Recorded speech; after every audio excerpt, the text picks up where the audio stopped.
चलिए छात्रों, इससे आगे देखिए क्वेश्चन नंबर आपका 17।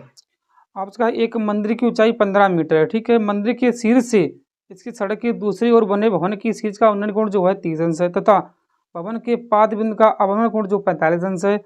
सिद्ध कीजिए कि भवन की ऊंचाई 5 कोष्टक में 3 + √3 मीटर है। ठीक है छात्रों, इसे आप देखिए क्वेश्चन नंबर आपका 17 है। ठीक है, ये आपके पास कोई मंदिर है। देखिए छात्रों, ये आपके पास कोई मंदिर है एक, ये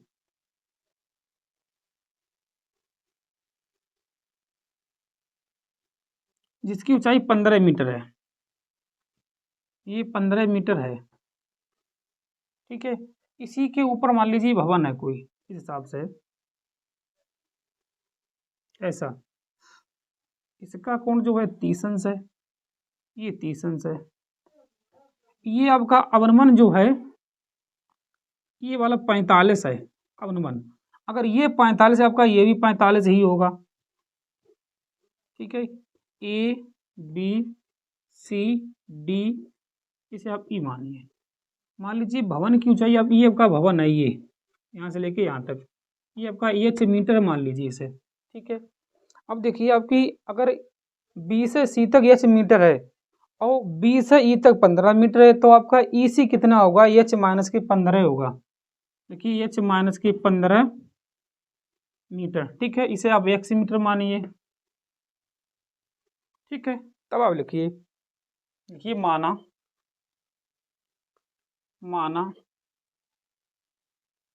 भवन की ऊंचाई जो है एच मीटर है। ठीक छात्रों, इसे आपने एच मीटर माने।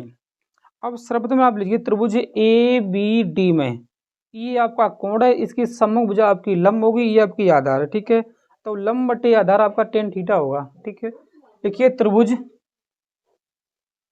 ए डी बी में, ठीक है, आप लिखिए tan थीटा या tan थीटा का 45 रख दीजिए। ठीक है, 45 बराबर लंब आपके पास ए डी है तो आपका 15 होगा, 15।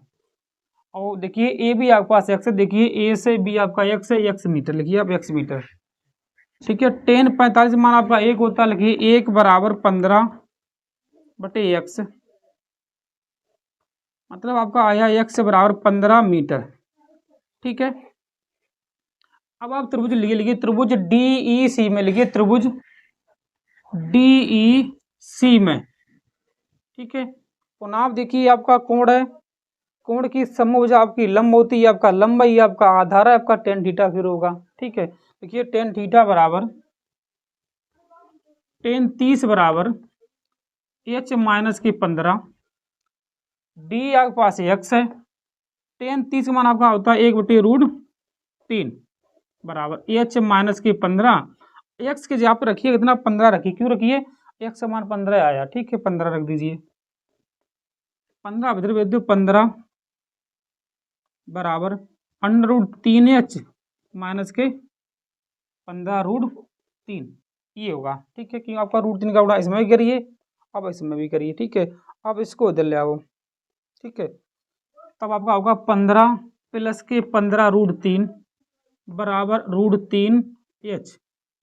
अब आपको होगा h बराबर, देखिए h बराबर आपका हो जाएगा, देखिए आप जब इसे इधर लाए हो, ठीक है, तभी आपका होगा 15 + 15√3 बटे में √3। ठीक है, आपको √3 हटाने, ठीक छात्रों, तब देखिए आप √3 का गुणा कर दिए, √3 और √3 का। ठीक है, तभी आपका होगा h बराबर 15 प्लस, सॉरी ये आपका इसमें गुणा करिए, देखिए 15√3 पहले देखिए √3 3, तो 15 3 45 बटे में √3 आपका 3 होगा।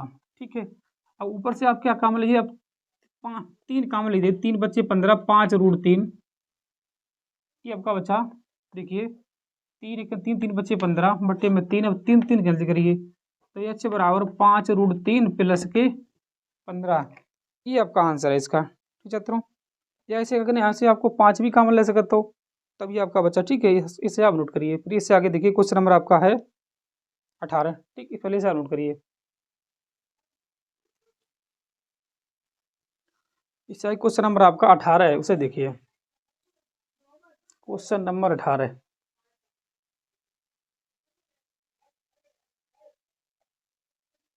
क्वेश्चन नंबर 18 देखिए। आपसे कहा दो घात समीकरण, क्वेश्चन नंबर 18।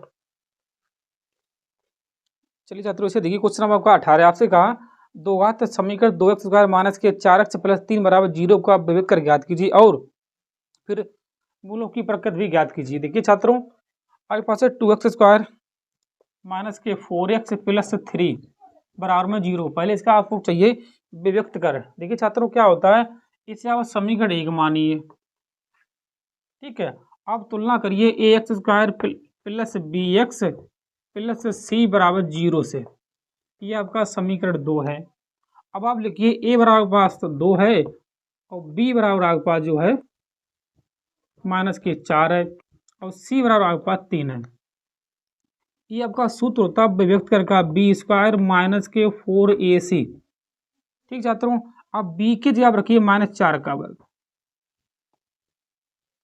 a की जगह आप रखिए, देख छात्रों a की जगह आप 2 रखिए और c की जगह आप 3 रखिए। देख छात्रों 4 का वर्ग 16 है। देखिए 4 दूनी 8 थी, 24 माइनस के 24, यहाँ से आपके माइनस के 8 बचेंगे। अगर ये आपका माइनस में है, ठीक है, अगर ये आपका माइनस में, इसका कोई मूल नहीं है, कोई मूल नहीं है। ठीक है, तो लिखिए कोई मूल नहीं है, कोई मूल नहीं है।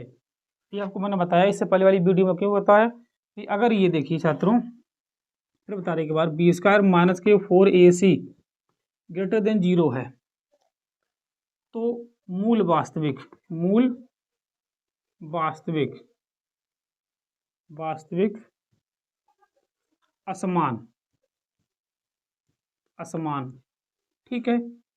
और अगर b² माइनस के 4ac बराबर में 0 अगर है आपके पास, तो मूल वास्तविक, मूल वास्तविक समान, ठीक है। अगर थर्ड आपके पास देखिए छात्रों b² माइनस के 4ac लेस देन 0 है तो कोई मूल नहीं है, कोई मूल नहीं, ठीक। इसे आप लिख सकते हो काल्पनिक मूल। क्या अगर आपका अपने मन खराब माइनस में आया, जैसे इसका आया, ये अगर प्लस में आ रहा है, अगर 0 आया, ठीक है, ये आपकी कंडीशन होती हैं। अगर आपने इसी सूत्र से निकाला d बराबर माइनस के 8 आया, देखिए अलग से क्या, तब तो आपका कोई मूल नहीं है। अगर ये प्लस में कुछ संख्या आती, मान लो 0 से अधिक आती, तब मूल वास्तविक असमान होते। अगर इसका मान 0 हो जाता, 0 आ जाता, तो मूल वास्तविक समान होते, ठीक है। ये होता है b² माइनस के 4ac greater than 0। Greater than मतलब होता कि 0 से अधिक, मतलब कि बराबर में 0 हो जाए, और लेस देन 0 मतलब 0 से कम, माइनस में अगर हो, तभी कंडीशन आपकी होती है। ठीक है छात्रों, इसे नोट करिए। इससे आगे देखिए क्वेश्चन नंबर आपका है,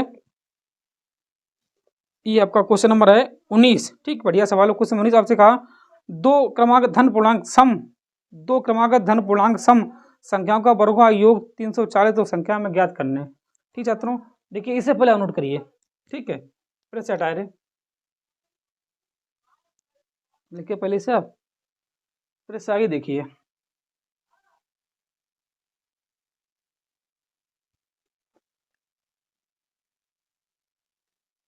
इसे आप लिखिए माना, क्वेश्चन नंबर 19, क्वेश्चन नंबर 19 पहले से आप मानिए माना, माना आपसे कहा दो क्रमागत धन पूर्णांक सम, माना पहला सम पूर्णांक, पहला सम पूर्णांक x, फिर लिखिए दूसरा सम पूर्णांक, दूसरा सम पूर्णांक, पूर्णांक ही आपका होगा x प्लस 2। क्यों होगा, अगर आप पहली संख्या सम लेते हो, मान लीजिए 2, अब इससे अगली सम संख्या क्रमांक आपकी 4 होगी तो 2 में 2 जुड़ेगा, उससे अगली 4 से 6 होगी, फिर 2 2 जुड़ेगा, उससे अगली सम लेगो तो 6 में 2 जोड़े 8, मतलब कि 2 क्रमागत। अब जब सम संख्या लोगों उनका अंतर 2 ही होगा। ठीक है छात्रों, पहले मैंने x मानी, दूसरी x प्लस 2 मानी। इन दोनों का वर्गुआ योग जो आपका है 340 है। लिखिए दोनों के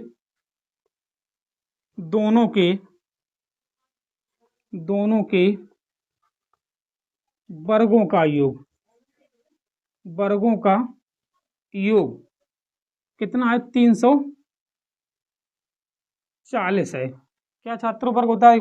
पहले का वर्ग मतलब एक्स स्क्वायर, दूसरे का वर्ग मतलब वो 3 मतलब सॉरी एक्स प्लस 2 का वर्ग बराबर में 340 है। इसे आप खोलिए a प्लस बी का होल वर्ग, इसे आप करिए एक्स स्क्वायर, इसका वर्ग देखिए एक्स स्क्वायर प्लस के 4 एक्स बराबर में 340। देखिए एक्स स्क्वायर एक्स आपका होगा 2x स्क्वायर प्लस के 4x प्लस के 4, इसे बदलाओ में 340 बराबर में 0। अब देखिए ये आपका बचा 2x स्क्वायर प्लस के 4x, इसे घटे तो माइनस के 336 बचेंगे बराबर में 0। यहाँ से पहले आप 2 कॉमन लीजिए, जैसे आप 2 कॉमन लियो तब क्या एक्स स्क्वायर प्लस के 2x माना, देखिए 2 एकन 2, फिर 2 छंग 12, 2 8 16। देखिए 2 एकन 2 12 हो गए, 2 छंग 12, फिर 2 अट्ठे 16। ठीक छात्रों, 50 के बाद देखिए बराबर में 0 होगा, 2 इधर 0 एक्स स्क्वायर प्लस के 2x माइनस के 168 बराबर में 0। अब गुना भैया 168 घटाना बचेगा आपके पास 2। तब इससे इस हिसाब से आप खंड कीजिए। देखिए छात्रों कैसे करिए आप, देखिए आप इस हिसाब से करिए 168 है आपके पास कि 2 अट्ठे 16, 2 चौक 8, जो 2 चौक 8, 2 दूनी 4। देखिए 2 4, 2 एकन 2, 3 सत्ते 21 7। अब देखिए 2 दूनी 4 दूनी 8, ठीक है, या 7 तियाँ 21, देखिए 3 दूनी 6, 6 दूनी 12 और 7 दूनी 14।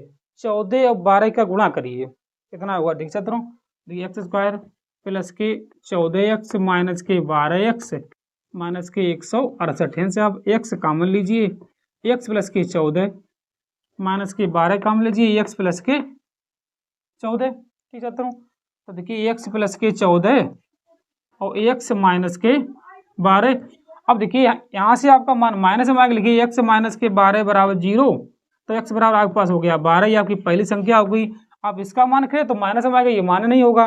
ठीक है, आपने दूसरी संख्या मानी x प्लस 2, तो x मान आपका आया 12 और प्लस के 2 ये आपका 14, मतलब पहली संख्या आपकी 12, आपकी दूसरी संख्या आपकी 14 है। ठीक है, ये आपका इसका आंसर है। इसे आप नोट करिए। इससे आगे देखिए क्वेश्चन नंबर जो आपका 20 है, उससे आप अगली वाली वीडियो में देखिए। ठीक है, इसे आप नोट करिए।